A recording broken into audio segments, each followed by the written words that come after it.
First and foremost, I want to give all praises and glory to Yahweh, Bahasham, Yahweh Shai, Brakathu Yahweh, Brakathu Yahweh Shai, Brakathu Yahweh, Brakathu Yahweh Shai, Brakathu Yahweh, Brakathu Yahweh Shai.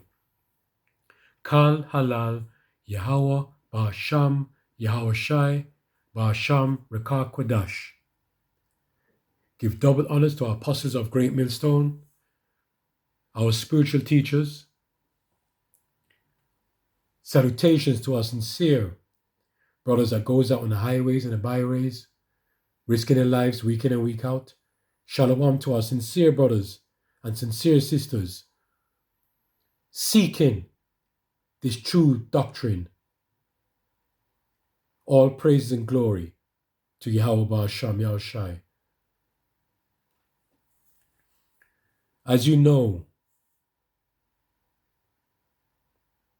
this is about Esau and Jacob. This is about the Hebrew Edomites and the Hebrew Israelites. Jacob and Esau. All right?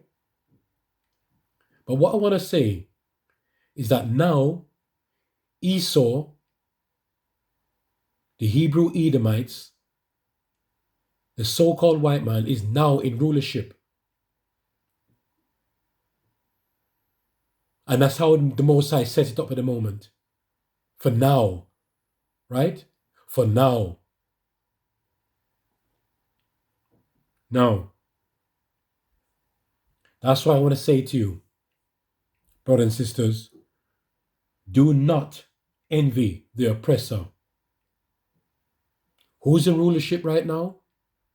Esau, the Hebrew Edomites, the so-called white man. To prove that this is spiritual, when I was a young person, a young boy growing up, I always thought, why are these white people, at that time I didn't know that, about the so-called white, the so-called black. I said, why are these white people always being successful in everything? Huh? They used to have more things than us. They used to go on holidays more than us. Their houses to be better than us. Everything was better. And I tell you what, as you get older and the Most High blesses you to come into the truth, you're not guaranteed salvation, but He wakes you up, then you realize what is what. Because Esau this is their rulership right now. This is their blessing. So that's why they're thriving all the time. That's why they're above us in everything. And we at the bottom. And we at the bottom. But I'm going to prove to you through the scriptures that Esau has his blessings and Jacob has his blessings. Okay? I'm going to read that in Genesis 27 to 9. And this is Jacob's blessing. All right? And for you simple Christian, wacky-backy Christians, racky-tacky, wacky-backy, whatever you call them, that do not understand the scriptures, they can say, oh, this is all crafty.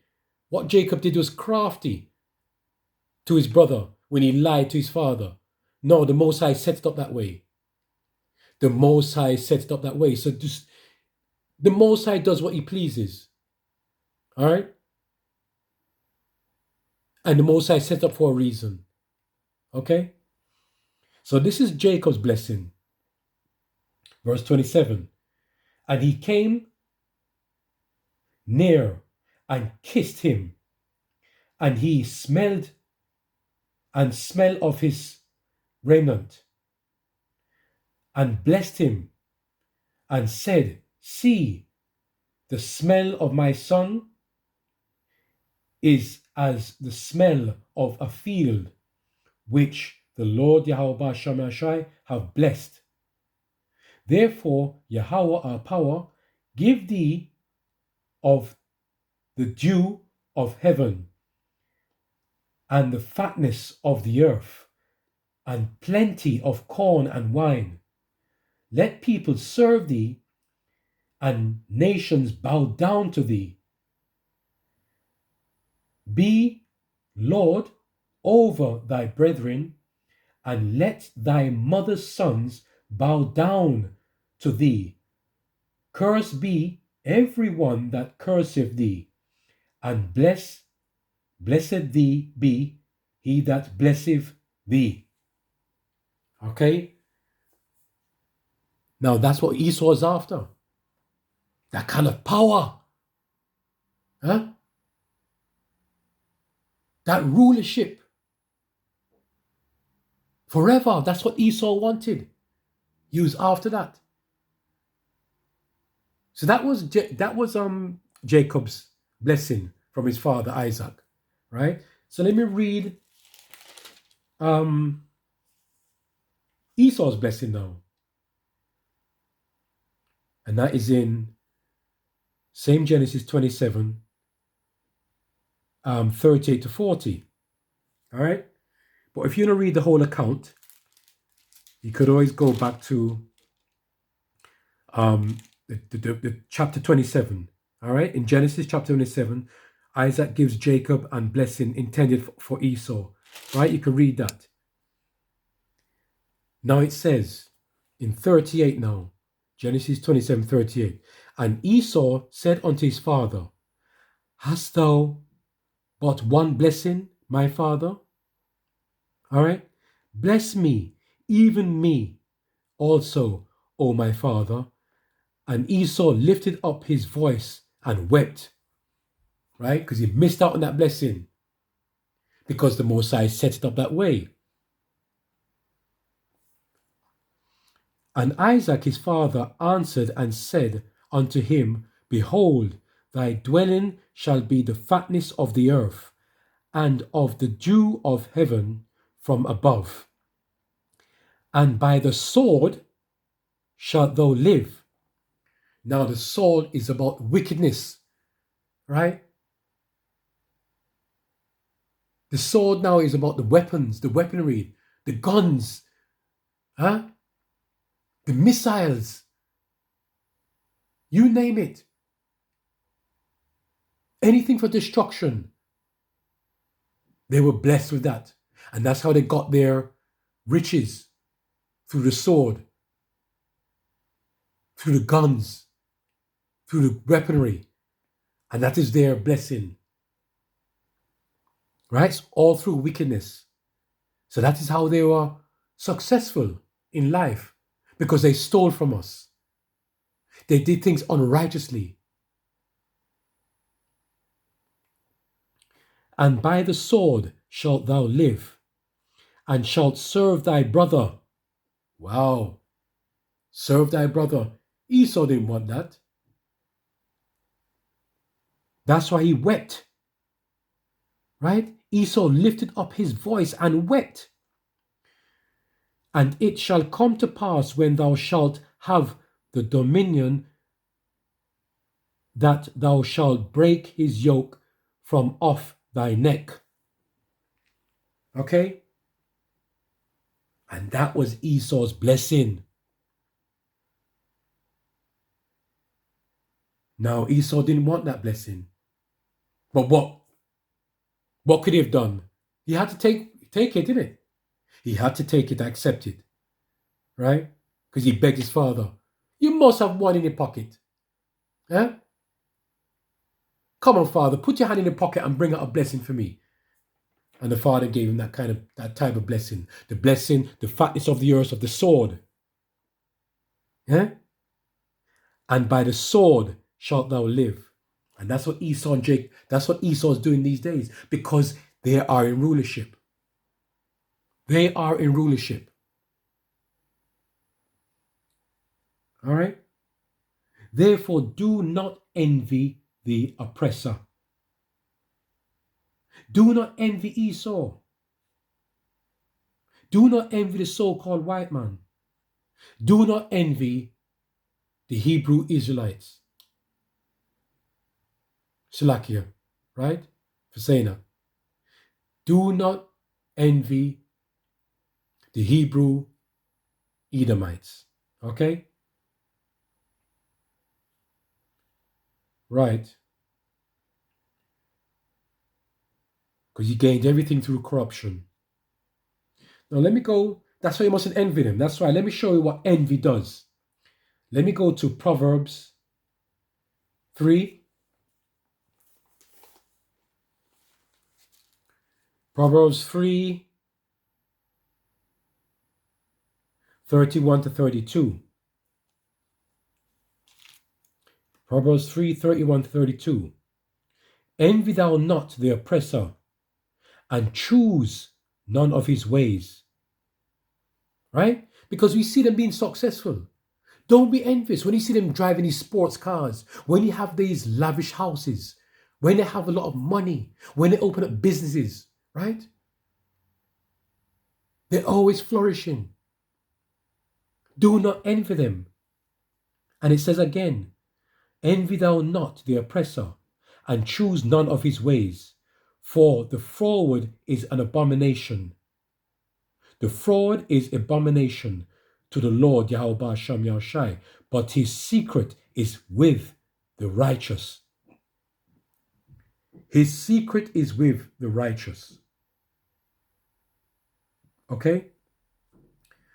Do not envy. And let me show you what it says about when you envy, when you have that in your heart. Huh? What it does. So when you go to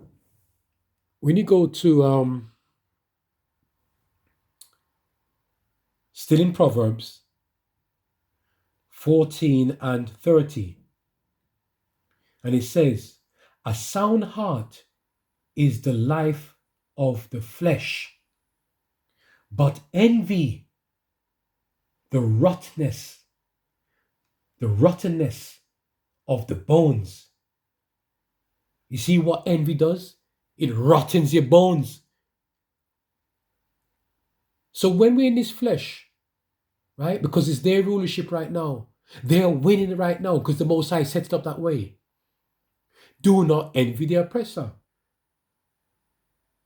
Because envy, right, what it does to you, it rots the bones. And that's what it says in Proverbs 14 and 30. Okay? So do not envy the oppressor. This is their time. This is Esau's time. But everything is going to be turned around soon, very soon. Okay? So let me jump to the, let me go into the Apocrypha, which was removed from the Bible. I'm going to go to Ecclesiasticus. Right?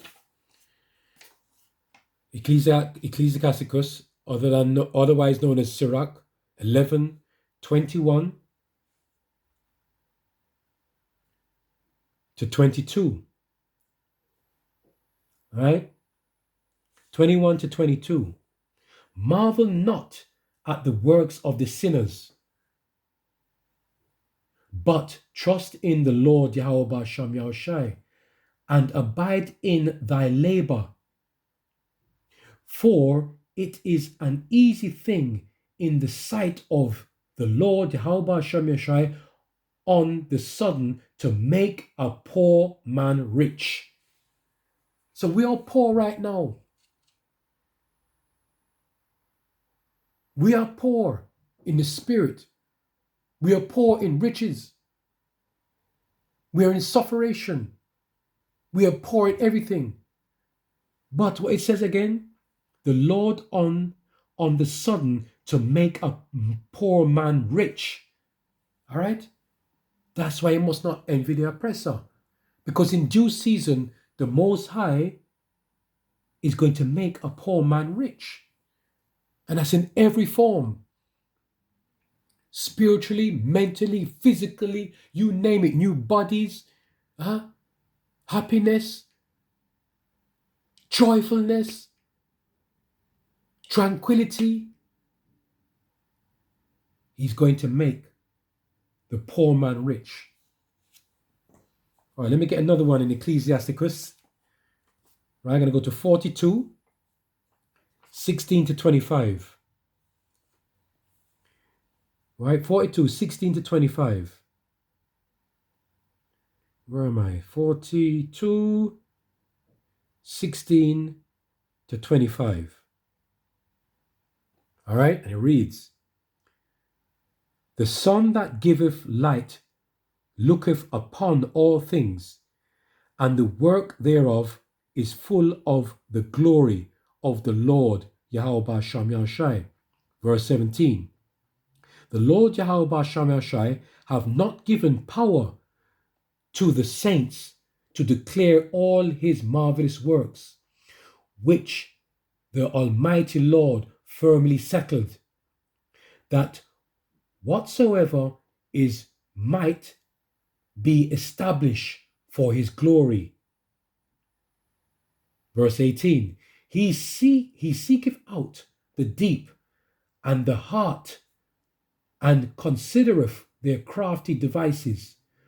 For the Lord Yahweh Ba'Sham Yahushai knoweth all that may be known, and he beholdeth the signs of the world.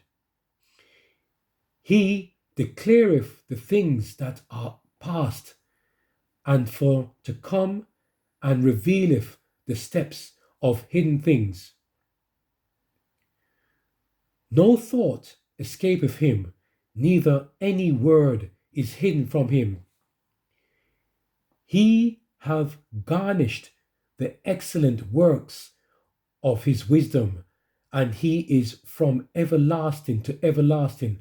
Unto him may nothing be added, neither can he be diminished. Salakia. And he have no need of any counselor.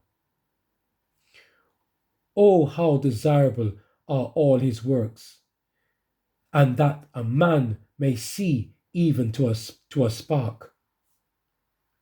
Okay? You see how beautiful those words are? Let me go further on. All these things live and remaineth forever, for all uses, and they are all obedient. All things are double one against another, and he have made nothing imperfect. One thing establisheth the good of another, and who shall be filled with beholding his glory? You hear that part? That last one? One thing establisheth the good of another, and who shall be filled? Who shall be filled, with beholding his glory? So remember that. Do not envy the oppressor. Because, brothers and sisters, the Hebrew Israelites, Yahweh Ba'Sham Yahushai's chosen people, are going to be on top soon. They're going to be on top. So do not watch what these devils have. Do not watch what these devils possess. Because one day, soon, through the spirit of Yahweh Ba'Sham Yahushai, everything is going to be turned right back around to its natural and its perfect form. All right? So with that, all praises and glory to Yahweh Ba'Sham Yahushai, and double honors to our apostles of Great Millstone. Keep strong, because our power is coming back soon. Okay? Our power is returning soon. Shalom.